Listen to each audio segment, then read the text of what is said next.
Page 26, Waltzing Triads. The title's kind of interesting. Let's talk about it. Both words are important. Waltzing having to do with waltzes. A waltz is a dance, a musical piece that is in 3/4 time. I mean, there's other pieces in 3/4 time besides a waltz, but waltzes are generally in 3/4 time. And if you look at the time signature, if you look at it, it's a 3/4 time. Then the triad, a triad is a chord that has 3 notes in it. Tri meaning 3, as in tricycle, triplane, tri whatever. 3. And if you look throughout here, you see a lot of 3-note chords. So we figure we got a bunch of 3-note chords that are waltzing around. Well, let's see. There's no sharps or flats in this. This is in the key of C major. We got chords all over the place. I'm going to take this one hand at a time at first, and then we'll put the hands together. Make sure we got the notes. We're moving around quite a bit. Should get interesting. This is a good exercise in moving the hands around. Starting with the right hand, you're in C position here. It's a C chord, a triad. So it's 1, 2, 3, 1, 2, 3. Next measure, you got a 1 beat rest to come up to the F chord. 1, 2, 3. 1, and here you put your hand in the position with these 3 fingers down, and you lower the hand. Don't try and use the fingers to push it down. Lower the hand down. The fingers, I let the weight do it. I just let the weight gently, and then you come up 1. You got a 1 beat rest, a G chord, and then second line, second measure. You come up again. You got a rest. Only instead of a chord, it's a note. And then we have a C scale going down more or less. It's 1 and 2 and they're doing that. I don't like doing the 1 2 1 2 1 2. You have to sometimes. I would prefer we get in the habit of doing other things. So I'm going to recommend do 3 3 2. I think that is a type of fingering that will serve you well in the future, and it puts you closer to position. You need a C chord here, because if you end with the thumb here, then you got to come down here. But if I end with the second finger here, I'm just a little bit closer. Doesn't really make any difference, but I would still suggest you do 3 2 instead of 2 1. And we're back to our C chord again. Let's jump down to the 4th line here. Now it's just 2 notes, and it's a 6, so you got to stretch up 1. Instead of here, you're here. And they're all 1 5. Now again, the technique I use for this is I aim 1 finger and let the other finger just go along. Here I'm going to aim the little finger. If I keep my hand in that position, the thumb should do what it's supposed to. And you're hinging at the wrist. Don't play with a stiff wrist here. It's important in this kind of a thing that you do use a flexible wrist. Otherwise you'll get tense, because you want to hold that position and you'll tense up. Don't. Keep the wrist flexible here.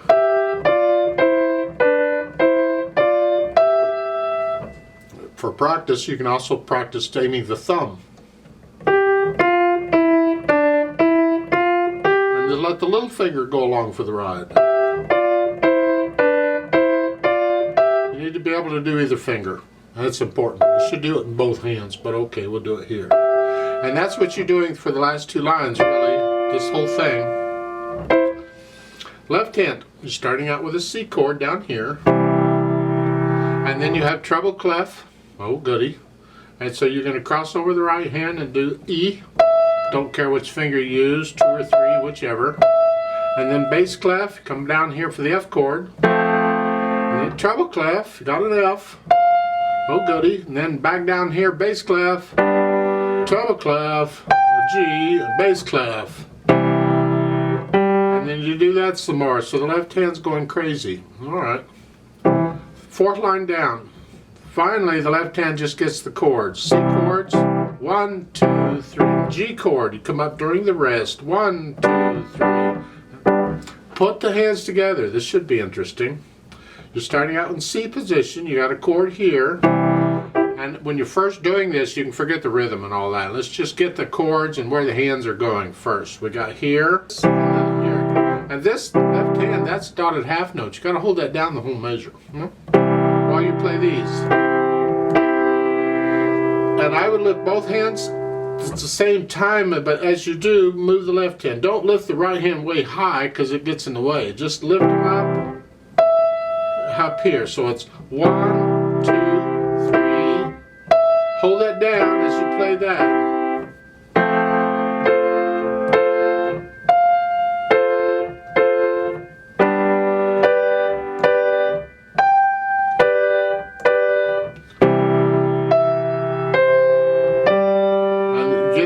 This run, and you do that again. Fourth line down. You're up here.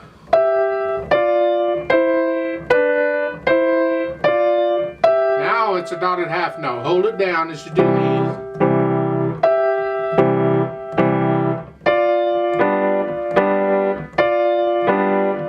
The idea? At the bottom, the second ending. In the right hand, those notes are both tied, so hang on to them.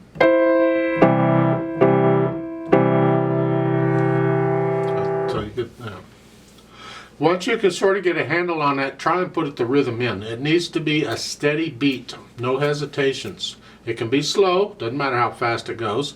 Nice and slow, because you're moving around quite a bit. You don't have to look down at the keyboard and look at the music to see what you're doing.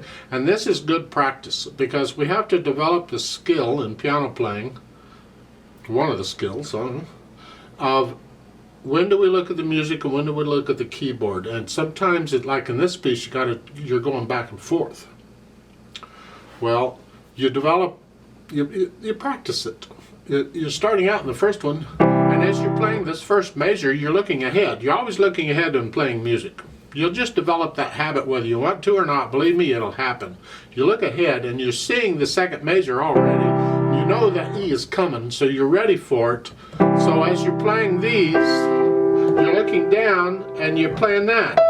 And you already know your right hand staying there. And then as you're doing that, you're looking up to see what's coming. And you see, as you're playing this, you see in the next measure, it's an F chord.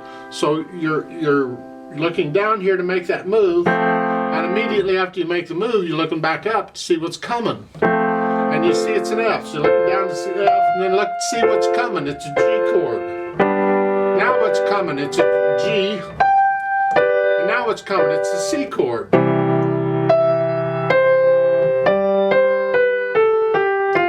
Finally, in this, you don't have to look at the keyboard. You can concentrate on the music and settle down a little bit. So you're kind of looking up and down. You see what's coming, look ready for it. And once you get there, you're looking back up, and it comes in time. Give it time. Now, in the fourth line, when you're doing this, you want to develop the feel eventually where you don't have to look at the keyboard for that. You have to look at first, but not. And that way, the only time you really got to look down is in the left hand when it's going from the C to the G to the C. You got to look down for that. Now, once you can get the notes and the rhythm, get rid of the hesitations. It's nice and slow. It's fine. Then there's no articulation in this because it's pedaled, and the pedal will do it. Just play it all legato. And the second line, you have the slurs. And you can lift up between the slurs in the second and third measure here. So lift the hands together. However, I would suggest you connect the F, the last eighth note. That's the third measure of the second line. The last F, the eighth note, with the chord in the left hand. Make that slur go over one more note. So it's this and this. If you break it, it's this. And to me, this kind of a thing leads into, it leads, and any time in music, most part, when it leads into something, I connect it to it. You don't lead into something and then take a break and then go. You lead into it and go. It flows. So forth's my opinion. Not all teachers teach that way, but that's what I do. As far as the dynamics go, they're giving you two dynamics, one for the left hand, one for the right. They're indicating, since the left hand is moderately loud, that's really the important part. Just like bring out the melody. Well, apparently this is melody, if you call it a melody. So you're going to play this sort of loud and this soft. You stay that way.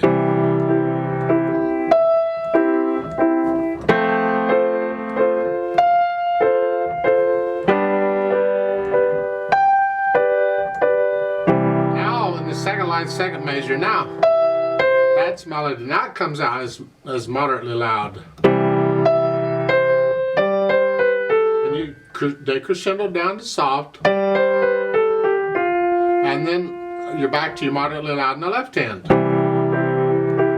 The fourth line down, starting out moderately loud. The left hand, when it comes in, it's going to be soft because it's the right hand we want to hear.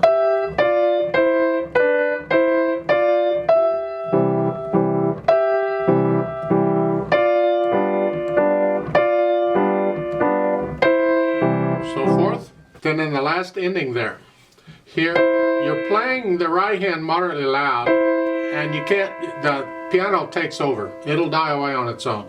You're done with the right hand for now. It's the left hand. You can come up to maybe moderately soft here to give you more room to get softer. So each note here in the left hand, each chord is going to get a little softer. Here, and the right hand, it just dies away. That's fine. Then we talk about speed, and this says moderately fast. Well, good luck with that and moving around and keeping it all straight. So it's got to be your moderately fast, not mine. So whatever you eventually, it has to be accurate first. So if you can only play this accurately slowly, close enough. Stick with that. But otherwise.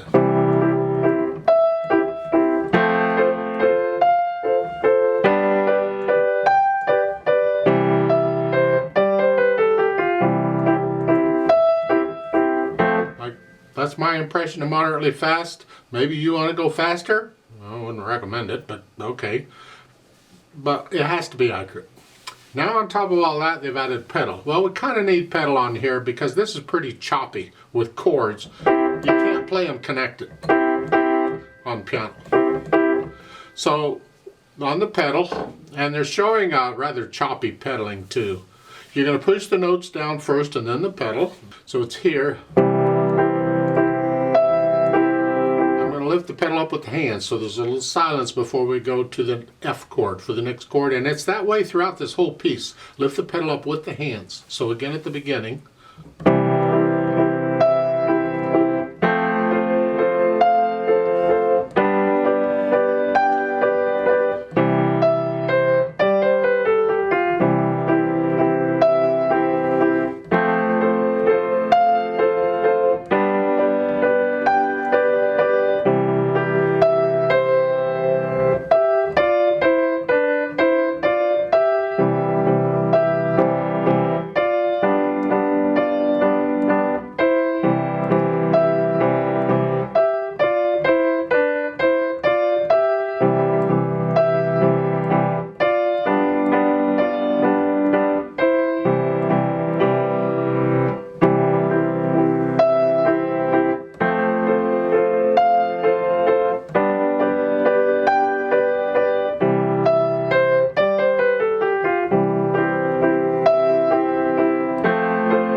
Please don't copy me. I'll give you an idea what it sounds like, but you have to make it yours. Get to know it well enough, and think about people waltzing at this eventually. Now, not all waltzes were really meant to be danced to, but in many cases you can picture in your mind people waltzing as you're playing this. Peg, 2, 3, and them out and doing the dancing, and you're just doing whatever you're doing. Now, roadmap-wise, where do we go when? Well, you see a fine at the end of the third line. Okay, we're going to stop there eventually. And it has the thin and the thick bar line there for the end of piece symbol. That's fine. And you go down the last two lines and you got repeat signs. So we're going to play those twice, but sort of. Yeah, first and second endings. So the first time you play the last line, you do the first ending, then you repeat back to the line above it and play that. Then you do the second ending, not the first again, second ending, and then there's a DC al fine. That means, DC means go to the beginning, and then go to fine, al fine. So then you go back up and you do the first three lines again. And that's the roadmap for this, sort of. I'd like to play this with you very, very slowly to double check the notes. Rhythm shouldn't be a problem. You have mostly quarter notes and a few eighth notes. So I'll give us 3 counts. Let's play it together. 1, ready, go.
To the top.